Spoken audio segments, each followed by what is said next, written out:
It's Daybreak here on Arise News. Time for the press preview. A first look at what's on the front pages as they come in. We begin with our sister publication this morning. Leading headline, Senate passes 2.17 trillion naira 2023 supplementary budget. The writer says their House cancels presidential yacht from fiscal document, raises student loan to 10 billion naira. Meanwhile, the federal government says presidential yacht listed in budget is operational naval boat. That's the explanation from the presidency. The leading photo on the front page of This Day this morning with the caption, "The woman who defied odds."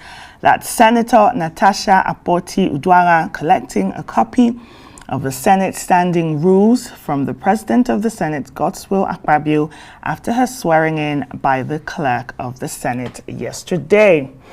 Meanwhile, Olasupo Olusi exhumes office as Bank of Industry MD CEO. Central Bank of Nigeria moves to restore investor confidence, begins clearance of FX forward backlogs. Some riders to that story. Targets to settle outstanding forward contracts next week. Naira appreciates to 1,125 naira to the dollar on parallel market, allays fears of currency scarcity.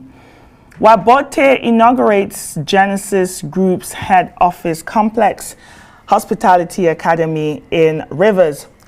Above the nameplate of This Day this morning, court orders EFCC to immediately release Emefiele, that's the former Central Bank of Nigeria Governor Godwin Emefiele. That's court in the FCT. In compliance with PIA, NNPC agrees to supply Dangote Refinery 6 million barrels in December. That's This Day this morning. Well, the Daily Independent is leading with kudos to the members of the reps in Nigeria. Daily Independent. Well, it does say kudos trail reps scrapping of controversial 5 billion naira presidential yacht. Nigeria's Daily Independent. And the leading photograph there for the Nigerian Daily Independent is that of President Bola Tinubu meeting with candidates in the off-cycle election, candidates of his party from Bayelsa, Kogi and Imo states at the flag handing over ceremony. Well, another bold headline there on the front page of the Daily Independent. PDP raises the alarm over imposition of APC leaders as resident electoral commissioner members. It's a busy front page, but let's see other stories here. Bayelsa Guba, APC alleges plot by PDP to unleash violence in Basambiri Nembe. INEC justifies 18 billion naira supplementary budget. Senate okays 2.1 trillion naira supplementary budget. Appeal court affirms Ndume Lawan as elected senators, beg your pardon. We have sufficient stock of currency notes, says the Apex Bank, and reps to declare emergency on malaria. It's about time. And that's the Daily Independent for you this morning. The Punch newspaper, leading story, reps reallocate 5 billion naira yacht vote. Navy clears Tinubu. Navy, not Tinubu, requested yacht for operations. That's from the presidency and naval spokesman. Senate okays 17.5 billion naira yacht. Air Fleet reps approve 546 billion naira defense budget. The leading photo on the front page of the Punch this morning, Yaba overpass. Others will stop train and vehicle crashes. That's from Lagos State Governor Babajide Sanwo-Olu. Navy bus crew theft on Lagos vandalized pipeline. President Tinubu demands fairness in Bayelsa, Imo, Kogi polls. Above the nameplate of the Punch this morning, Naira gains as CBN pays banks $6.7 billion. Forex Labour tackles Uzodinma, and government says Ajaero, that's the head of NLC, is meddling. Meanwhile, NNPCL allocates 6 million barrels to Dangote refinery. That's the Punch. Well, the Guardian is focusing on football this morning. Says unavailable football clubs drain states billions of naira yearly. And there's a breakdown for you there of the clubs, the players, the amount, and everything you need to know about club expenses. But let's look at some of the other stories that made it to the front page of The Guardian. Reps summon CBN disclose over $321 million, 18.2 billion naira loans for electricity projects. WHO ranks Nigeria highest out-of-pocket expenditure nation in West Africa. That says a lot about our insurance scheme. Reps delist 5 billion naira yacht, raises student loan to 10 billion naira as Senate okays Tinubu's 2.17 trillion naira budget. PDP chieftains to Tinubu Senate over Umoran's rec appointment. Importers opt for trucks as multiple charges hobble NRC's cargo haulage target. The Daily Sun this morning. Controversy over 5 billion naira presidential yacht on the front page of the Daily Sun. Reps bow to pressure, dumps proposal. President Tinubu says, I never asked for it. More headlines. Governor Oti wins as Supreme Court rejects Ahiwe and PDP's prayers. Ajaero, the leader of NLC, politicizing labor activities in Imo State. That's from the governor, and that's the Daily Sun. Well, the Punch Sports Extra this Friday morning has a big story on Desire Oparanuze. It's an exclusive. Well, here's an excerpt from the interview. My decision was more of a personal thing, and I've always known that I was going to leave the stage when I did because I didn't want to play football until I could no longer play. Talk about leaving the stage when the ovation is loudest. A memorable Super Falcons moment are also captured in the Punch Sports Extra this Friday. And our ZM faces tough battle for club award. Hen wants Joshua and Gano fight in Africa. Saka wants future Ballon d'Or win. Ateta, of course he should want it. And so the club's told to pay £50 million for De Bruyne. Doping. Pogba faces 2-year ban. This and many more you can find on the front page of the Punch Sports Extra. Vanguard this morning.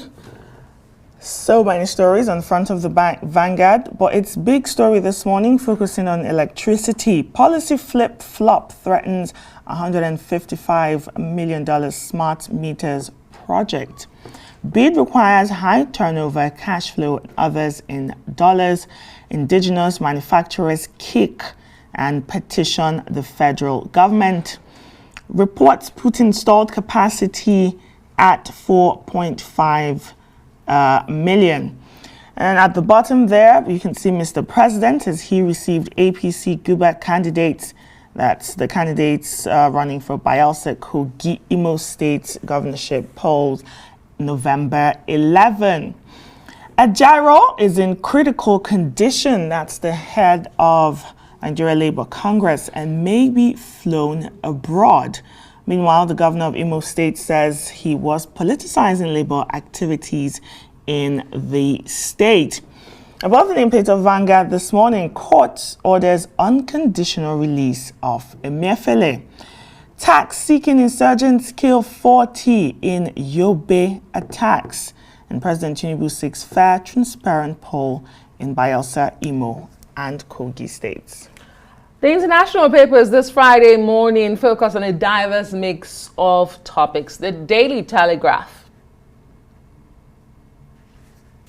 Well, the Daily Telegraph focuses on the second and final day of the AI Summit at Bletchley Park, during which Prime Minister Rishi Sunak interviewed billionaire X and Tesla owner Elon Musk, both of them pictured there on the front page.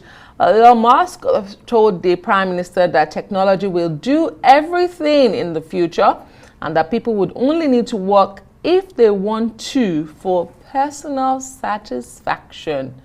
Interesting. Mr. Musk and Mr. Sunak also discussed the tax system and whether robots can become real friends. Look at that. The Times this morning, let's begin at the top. New mothers still being pursued by energy debt agents, as energy bosses have now been summoned to urgent meetings with the government after new rules failed to stop debt agents getting warrants to force fit prepayment meters in the homes of mothers with young children, including one with a 6-week-old baby. Other headlines on the front page of the Times this morning: Israeli troops advance into Gaza City. Israeli soldiers have now encircled Gaza City, waging face-to-face battles with Hamas.